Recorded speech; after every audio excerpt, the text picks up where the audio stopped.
Greetings and salutations. Welcome to Knife Chats with Tobias. Hi everybody, Tobias here, and well, I want to talk to you about two knives, and I'm going to try my best just to show you these two knives. They are a Camillus M3 trench knife and a Camillus M4 bayonet. Now, I have shown this M4 bayonet before, but I just recently managed to snag this M3 trench knife. Now, these are not the ones that Camillus made during World War II. Camillus made these knives during World War II, and they are highly sought after. In any case, in around 1989, I believe, Camillus made an M3 trench knife that was basically a tribute knife for the United States Army.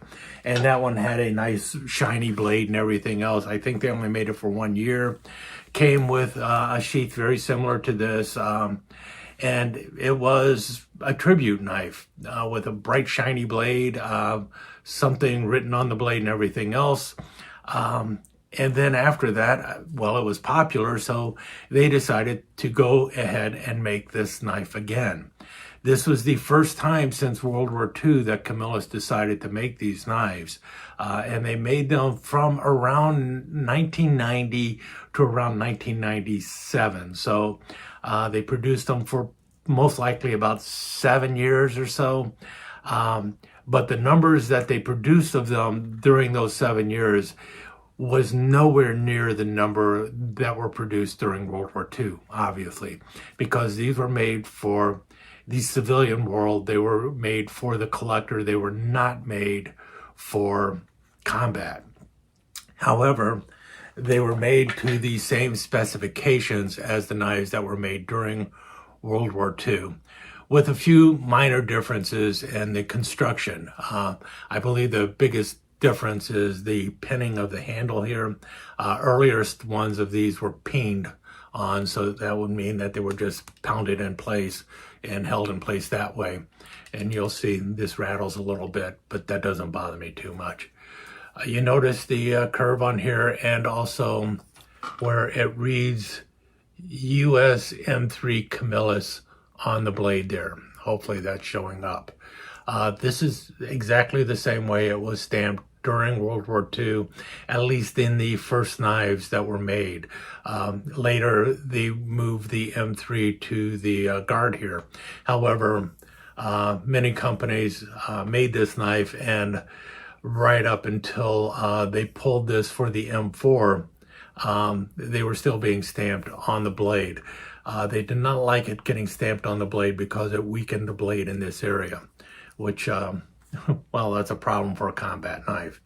If you notice, it is made in a similar fashion to the M7 bayonet for the M16, because that blade was used from the M3 trench knife all the way up until the demise of the M3 or the M7 bayonet, which was still in use and may still be in use by the United States Air Force. And I believe the Navy might still use the M7 bayonet for their M4 carbines and stuff too. So in any case, the blade is iconic. It is known as the bayonet blade, very much a spear blade. The design of this thin blade is basically based off of the old Mark II trench knife, or the M1918 Mark II trench knife with the, the knuckle duster handle, except that one had a full double edge. This only has a false edge up front. Yes, this is a cutting edge. And this knife was issued with people who were getting the M1 carbine, or that's what the original idea was. But then it also ended up getting issued to all sorts of people who were carrying other weapons that did not have a bayonet stud on it. Now, in the Pacific theater of war, the bayonet was a much bigger deal than it was than North Africa and Europe. And so it quickly became noticed that we need a bayonet for the M1 carbine. And the way they figured that out is because soldiers were actually adopting or modifying the old 1905 Springfield bayonets so that they could get them onto an M1 carbine. Kind of crazy that you would have a 16-inch blade on this carbine, but it was necessary because if you needed it, especially when the Japanese were coming at you with their big long bayonet, you wanted something to counter that. And so it quickly became known that, yeah, we need to rush things up and make a M4 or bayonet for the M1 carbine. And so they took this knife and they created the M4 bayonet. Now, I've shown this one before, and it is a really nice one, also by Camillus. Now, these they started making around 1992, 1993, somewhere around there. They first came out with the M3 trench knife. I'm talking about Camillus now in the 1990s. First they came out with the M3 trench knife, and then a few years later, I believe around 1992 or 93, they decided, hey, this is pretty popular. Let's go ahead and turn out the M4 bayonet to go along with those people who actually have carbines in their collection so they could have a bayonet for it. And these also proved quite popular. Now, this also looks different than the original ones. Now, Camillus made these on two separate occasions earlier than this. They made them during World War II, and then again, a small batch were made during the Korean War. And in both cases, the back of these look different. And one of the easiest way to spot the difference on this is the direction of the X here. The X going like this, as opposed to if it were like this and then longwise.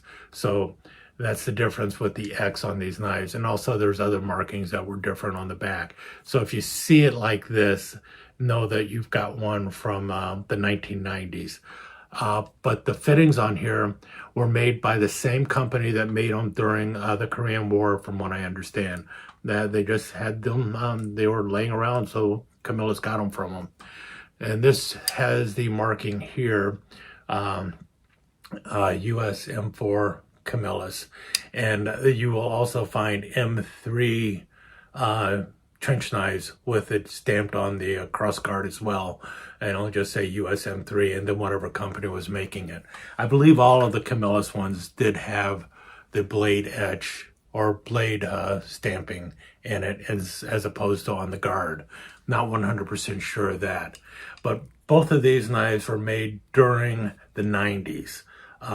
This one most likely was made around 91, 92. This one was probably made sometime between 1993 and 1997. And one of the ways you can tell that is the difference in the sheaths that they came with. This is the sheath that came with the M3 trench knife, and if you notice, it has the hanger for the web belt on the top here. And this was closer to the design of the original sheath. You'll also notice it has the metal plate on the bottom here. These were the first sheaths used with these reproduction knives. The one with the hanger on top, and then afterwards, and I believe by the time that the M4 came out, this is the M4, the bayonet, they had dispensed with the hanger. They no longer were using the hanger, and they just had the regular belt loop on it, which was more feasible for the civilian market. Not too many people are going around hooking this onto their web belt. And as a sheath, you see it still does have the belt loop there, but it's not as open. So I have a feeling that if you wanted to open this up, you would have to pop off the rivets there and remove the hanger. But why do that? If you notice also the back side here, this is the rough side of the leather, and that is because it is just a single patch of leather that was making the loop. And these sheaths are designed in the same fashion that the original M6 leather sheath was designed for the original M3 trench knives. And this is also a reproduction of the sheath for the M6. And if you notice how long it is, it's a much longer sheath. and that's because the belt hanger was designed to hang underneath the ammunition cartridges and everything else off of the web belt. And also it was designed so that if you were wearing a heavy overcoat, the sheath would drop lower on the body, and you'd be able to get to the knife a little easier. They were not extremely popular, and what people would do is they would bend it over and restaple it and make a belt loop out of it anyway. So in some fashion, this is similar to what they would have done during World War II, except this is a much better sheath. And if you notice, this has different kinds of rivets going across there, and it also has staples across the front. And these were the way it was designed originally. Now this has been cut to fit the cut of the M3, or the bend of the M3 knife. Notice how it goes that way, or if you want, it can go this way, which was really a nice touch to these sheaths and to the knives in general, in that they were, because of the way the blade was, it could be worn left or right-handed and fitted into the sheath. Now also, if you noticed, the original sheaths also had this metal cap at the bottom. That was added so that the knife would not, when the sheath bent or something, the knife would not cut through and hit a person in the leg, basically around an artery or something. So that is why you see the metal plate on these knives as well, or plate on these sheaths as well. The sheaths, like I said, were not extremely popular. They were definitely not popular among troops in the Pacific, because the sheath would rot, the leather sheath would rot. And so the military was already working on getting another sheath, and they came out with the M8 sheath, which was designed for these knives, the M3 knife and the M4 bayonet. Now this is an M8A1. I do not have an M8 sheath or scabbard really, but the difference between the M8 scabbard and the M8A1 scabbard is the hanger. When they made the M8 scabbard, it did not have the hanger. It just had the loop there, and later soldiers were saying we need that loop so that they could hang it off of their belt. And so they they extended the length of the scabbard, or the belt loop, and then stitched it together and added the hanger at the very top. So you can still use it as a belt loop, so you can pass a regular belt through it, or you can use the hanger with the M8A1. The M8 does not have this part.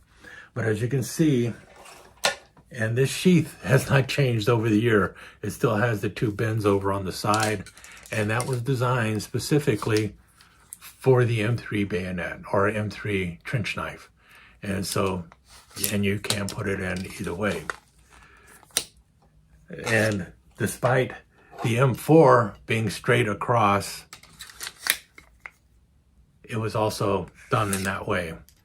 Now, M4 bayonets were issued alongside of the carbines during World War II.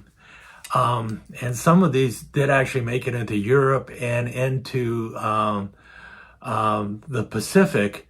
Soldiers would be given an M4 bayonet, even though the M1 carbine they had did not have the bayonet stud. So the knife it was still basically being issued as if it was an M3 trench knife. And so what was happening in the closing days of World War II, you had soldiers being issued the new carbines with a bayonet lug alongside an M3 trench knife, and no way to actually attach it to the new carbine. And in opposite situations, you had soldiers getting an M4 bayonet with a carbine that did not have a bayonet lug. So all they could really do is use the bayonet as a utility knife. There was definitely some confusion at the end of World War II, and very few M1 carbines actually ended up making it into the operational theaters with a bayonet lug, even though some M4 bayonets did.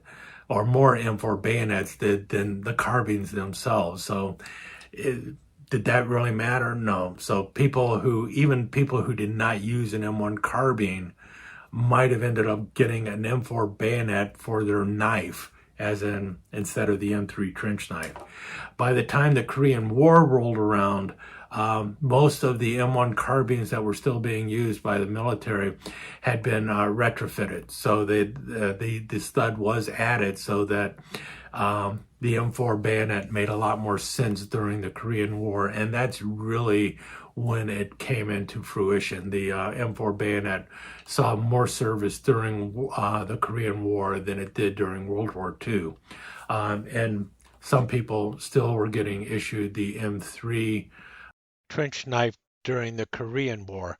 The knife is very iconic in that several other companies have made, or several other countries have made knives very similar to it and have used them right alongside their own rifles and stuff. You can see that especially the Glock 78 out of Austria and Poland's WZ-98 fighting dagger. Very similar to the M3, and which is also very similar to the M4. And any case, what I wanted to really mainly talk about, though, is these two knives here. This one, most likely 92, 93, that's about when it was made. This one's sometime after 93, but before 97. And these are replicas of the M3 and M4 trench knife made by Camillus. Oh, and I failed to mention something else about these sheaths. This was the first sheath. This came out first. Then this style of sheath came out. And then later, it seemed like they started giving this sheath with the M3 knife as opposed to this sheath. But when they went on to make them for the M3, they removed the metal plate on both sides. So the metal plate disappeared in later productions of this sheath from Camillus as well. And you will see that same sheath being used for Ontario's M3 trench knife, the exact same sheath, except it doesn't say Camillus USA on the backside. Any case, with that said, there's my M4 bayonet and my M3 trench knife from Camillus, made back in the 1990s. Hope you enjoyed this. Talk to you again soon.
They said it couldn't be done, but I talked about these two knives without showing another knife. Unbelievable. Let me take just a second to thank you once again for dropping by and spending a few minutes here at Knife Chats with Tobias.